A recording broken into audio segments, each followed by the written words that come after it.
Hello everyone and welcome to the first in the series of burns. In this video we're going to talk about the primary survey. So first of all, let's start with a question. A patient with severe burns comes to your emergency. What would you do first as a doctor?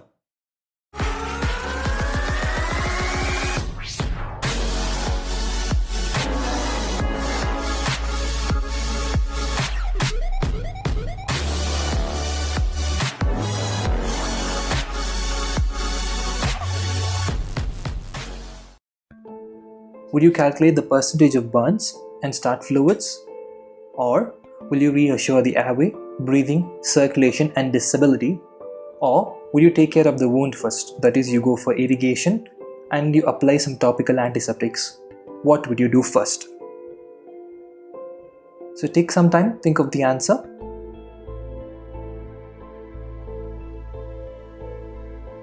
Yes, we have to reassure the airway, breathing, circulation and disability. That is the primary survey. Like any other emergency case, A, B, C, D, E should be taken care of first. Okay, so first we'll talk about how do we do the primary survey. We'll talk about airway first. So first of all, for the airway, you'll have to look in the nose and mouth, and you have to see if the airway is patent or if it is compromised.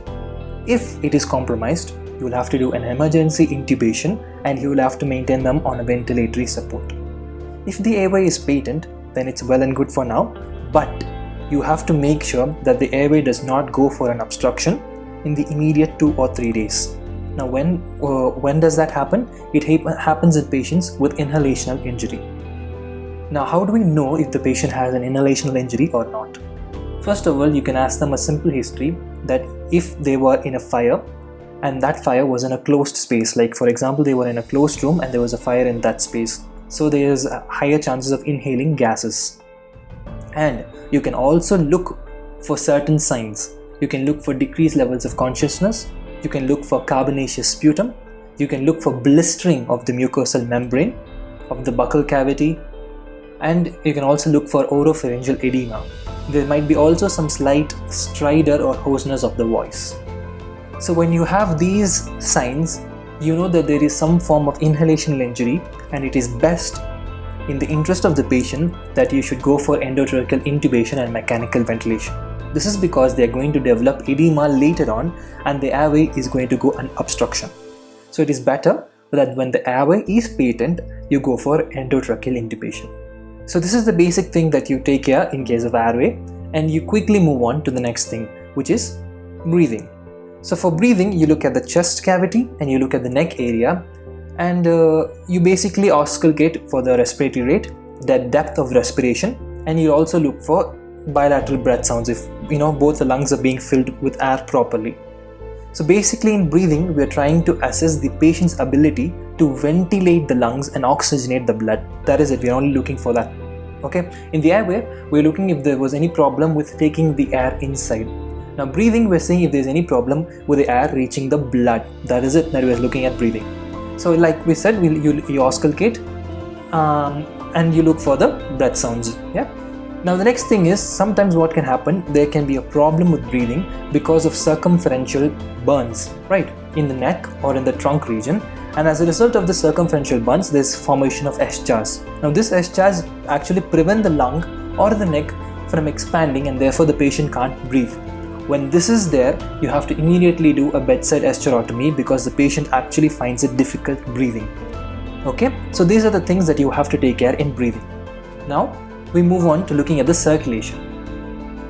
So circulation, in this part of the survey, you have to see if there is adequate perfusion to the peripheries and also to the different systems like the GI, the kidneys, the liver. Do they have enough blood supply?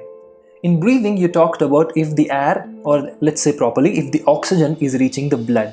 Now you have to see if the blood is actually reaching the organs. That is basically what we have to take care in circulation. Okay, so every time a patient presents with burns, you have to immediately connect them to the cardiac monitor and a pulse oximeter and also evaluate the BP. Now, chances are that the patient, if has a major burns, they might be in a shock. Okay, but now you don't need to go on to assess the wound and calculate the fluids. That can happen later. Here you just need to reassure if the patient is okay in circulatory status. If the patient is not okay, if the patient is in a shock, just start them fluids. Don't assess the burns wound, calculate that right now. Okay, just start them on fluids, and the fluid of choice is obviously ringer lactate. You start them on fluids and you move on to the next thing.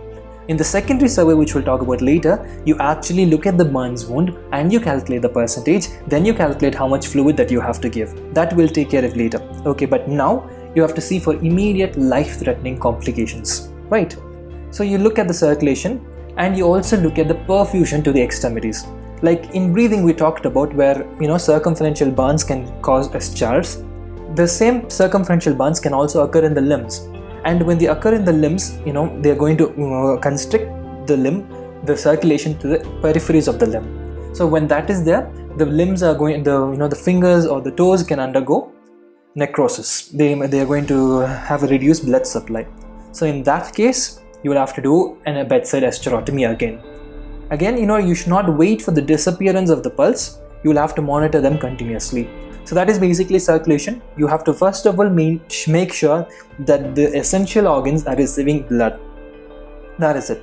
Then we move on to disability. Okay, the Glasgow Coma Scale. We have to calculate the Glasgow Coma Scale and see if the patient is okay and look for any damage to the CNS. So this basically forms the primary survey. Okay, so you first whatever patient emergency case comes in, even if it's a burns, okay, you just do not need to directly jump into the burns wound and calculate the fluids and treat the burn wound. You need to first make sure that there is no immediate life-threatening complications in the airway, breathing, circulation or disability. After you have made sure that the patient has no immediate life-threatening complications, then move on to the burns wound. That is in the secondary survey. We'll talk about that in the next video. Before we wrap things up a little, we'll have a small question to end things here. Okay? Now, a patient with inhalational injury has presented to you in about 3 hours after the insult. Okay? So what is the best treatment strategy that you will have? You're going to give them oxygen therapy with a face mask, oxygen therapy with a nasal catheter. You can do an elective cricoidectomy or an elective endotracheal intubation. Which one would you do?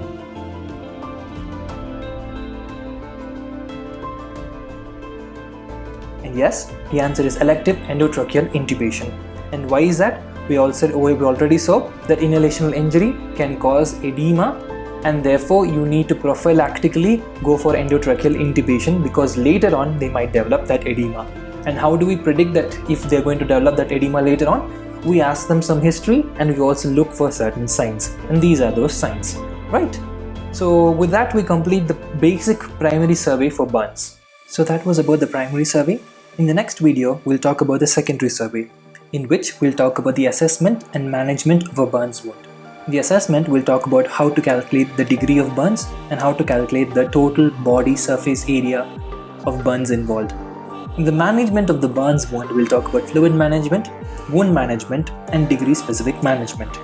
We'll also talk about inhalational injury. More into that, we'll talk about systemic poisoning due to carbon monoxide and hydrogen cyanide gases. We'll also talk about the edema formation.